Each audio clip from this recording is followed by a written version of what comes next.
Biology, understanding life from cells to ecosystems. Right now, at this very moment, your body is carrying out billions of chemical reactions. Your heart is beating. Your lungs are exchanging oxygen. Cells are dividing. Proteins are being assembled. And enzymes are quietly performing their work. All of this happens without you noticing a single thing. This is biology in action. Biology is the scientific study of life itself, spanning everything from the microscopic molecules tucked inside a single cell to the vast, interconnected web of entire ecosystems. It explores how living things are built, how they function, how they interact with one another, and how they change across the unimaginable stretches of time. Before we dive deeper, let's pause for a moment and consider the word itself. Biology. It's a term we use so often, yet its origins tell us something profound. The word comes from two ancient Greek roots, bios, meaning life, and logos, meaning study or knowledge. Put them together, and you have the study of life. It's a fitting name for a field that seeks to understand the most fundamental question we can ask: what does it mean to be alive? The ancient Greeks were asking questions about life long before the word biology was coined. But it wasn't until the early 19th century that the term began to be used in the way we understand it today. Scientists like Jean-Baptiste Lamarck and Gottfried Reinhold Treviranus independently introduced the word to describe this emerging field of inquiry. And from that point forward, biology became the name for our collective effort to understand the living world.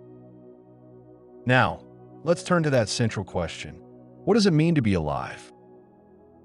All living organisms, no matter how different they may appear, share a set of key characteristics. They're made of cells. They use energy. They grow and develop. They respond to their environment. They reproduce, passing on information to the next generation. And they maintain a delicate internal balance, a process we call homeostasis. Life on Earth is organized into three main domains. First, there are the bacteria, single-celled organisms that have been around for billions of years. Then the archaea, microbes that often thrive in extreme environments. And finally, the eukarya, which includes all the organisms whose cells contain a nucleus: plants, animals, fungi, and protists. From the simplest microbe to the most complex human being, every organism is a different solution to the challenge of surviving on this planet. Each one has found its own way to navigate the conditions of Earth. But what is life actually made of? Cells are the fundamental units of life. Every known organism, whether it's a bacterium floating in a droplet of water or a blue whale gliding through the ocean, is made of one or more cells. Most cells are surrounded by membranes that separate their interior from the outside world. Inside, they contain DNA, the molecule that carries the instructions for building and maintaining life. They carry out essential processes like respiration, which releases energy, and protein production, which builds the molecular machines that do the work of living. Even the simplest cell functions like a miniature, self-contained system. You could think of it as a city inside a droplet of water, complete with power plants, factories, transportation networks, and information centers. Everything a cell needs to survive and reproduce is contained within its boundaries. And at the heart of every cell lies DNA. DNA carries the instructions that build and maintain living organisms. It's a molecule shaped like a twisted ladder, a double helix, and it contains all the information needed to create the proteins that form the structure and machinery of life. Genes are segments of DNA that determine specific traits, like eye color or blood type. These genes are passed from parents to offspring, which is why children resemble their parents. In humans, DNA is organized into 23 pairs of chromosomes in most cells. That's 46 chromosomes in total, each one packed with thousands of genes. And here's the remarkable part. All of this complexity, all of the diversity we see in the living world is built from a simple 4-letter chemical code. For molecules, arranged in different sequences, create the blueprint for every living thing. Every cell in your body carries a library of information, but it doesn't read every chapter. Each cell only reads the instructions it needs for its specific role. A heart cell reads different genes than a brain cell. A liver cell reads different genes than a skin cell. And yet, they all carry the same complete library. This brings us to one of the most profound ideas in all of biology: evolution. Evolution describes how inherited traits change across generations. It's a process that has shaped the diversity of life over billions of years. One of the key mechanisms driving evolution is natural selection. Traits that improve an organism's chances of survival and reproduction tend to become more common over time. Traits that are harmful or neutral tend to disappear. Natural selection isn't a conscious process. There's no designer at work. It's simply the result of organisms interacting with their environment generation after generation over vast stretches of time. And the result is adaptation. Wings that allow birds to fly, fins that allow fish to swim, eyes that allow animals to see. Each one is a solution shaped by millions of years of trial and error. All living species today are connected through shared ancestry, stretching back billions of years to the first simple cells that emerged on Earth. You are related to every living thing. The trees outside your window, the bacteria in your gut, the birds in the sky. We all share a common origin. Evolution shaped not just animals and plants. It shaped us. The human body is a living system organized into multiple interacting parts. The circulatory system moves blood, carrying oxygen and nutrients to every cell. The respiratory system brings in oxygen and removes carbon dioxide. The digestive system breaks down food and extracts energy. The nervous system coordinates movement and processes information. The immune system defends against disease. The skeletal system provides structure and protection. The muscular system enables movement. The endocrine system regulates processes through hormones. And the reproductive system ensures the continuation of life. These systems work together continuously to maintain life. No single system works alone.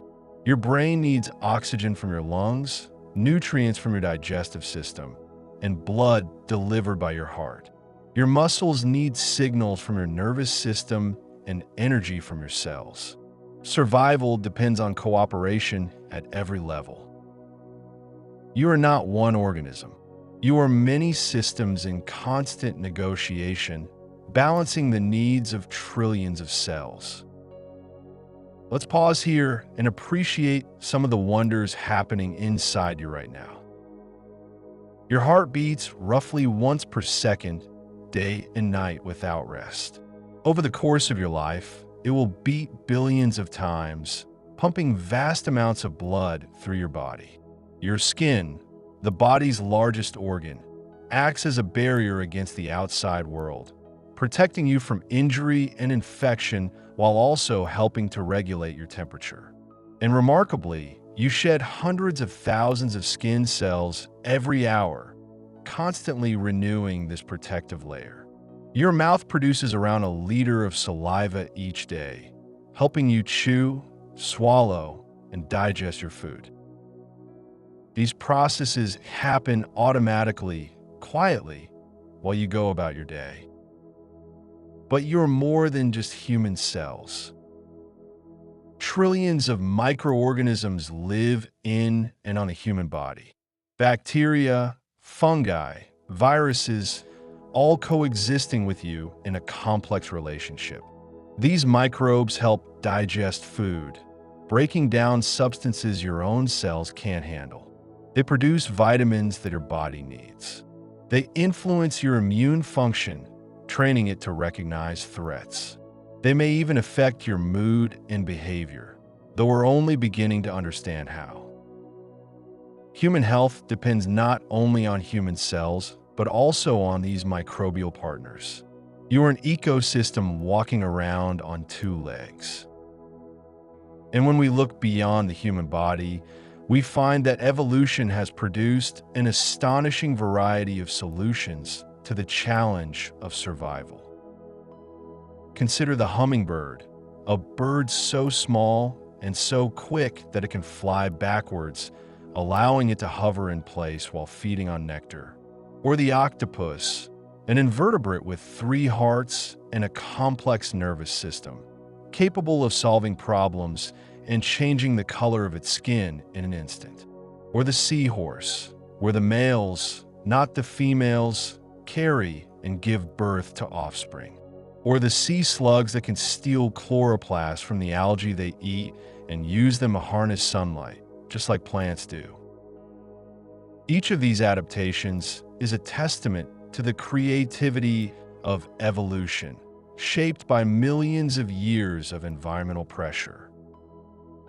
And if we pull back even further in time, we find ourselves in a world dominated not by animals or plants, but by bacteria. Bacteria are among the oldest known life forms on Earth, existing for around 3.5 billion years. They were here long before the first plants, long before the first animals. They shaped Earth's atmosphere, releasing oxygen through photosynthesis and transforming the planet into a place where complex life could eventually thrive. Even today, bacteria remain essential.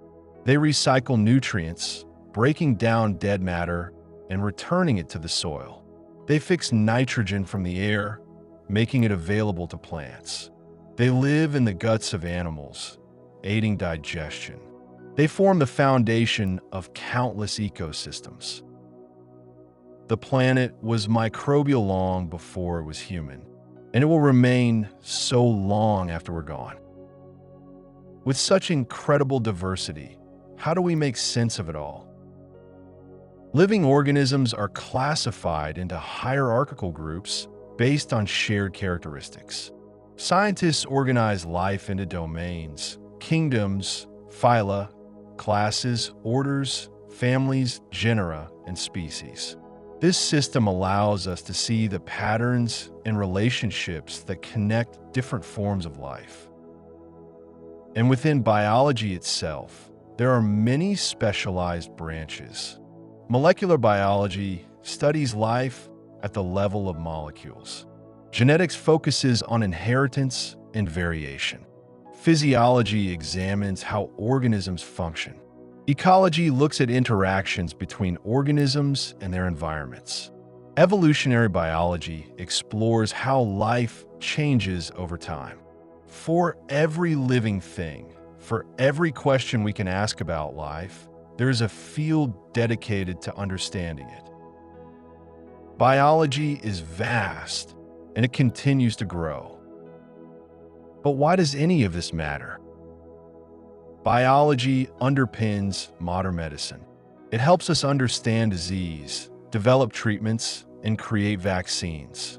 It guides agriculture, allowing us to grow food more efficiently and sustainably. It informs conservation efforts, helping us protect endangered species and preserve biodiversity. It addresses environmental challenges from pollution to climate change. Biology is not just an academic subject. It's the story of life itself, unfolding all around us, every moment of every day. It's the bacteria in your gut, the trees in the forest, the insects in the soil, the cells in your body. It's the slow dance of evolution, the constant hum of metabolism, the intricate web of ecosystems. To study biology is to study the quiet, ongoing miracle of being alive. And the more we learn, the more we realize how much we still don't know. There are mysteries hidden in the smallest cells, in the deepest oceans, in the farthest reaches of evolutionary time. Every answer leads to new questions. Every discovery opens new doors. This is biology, the study of life, and it's a story that never ends.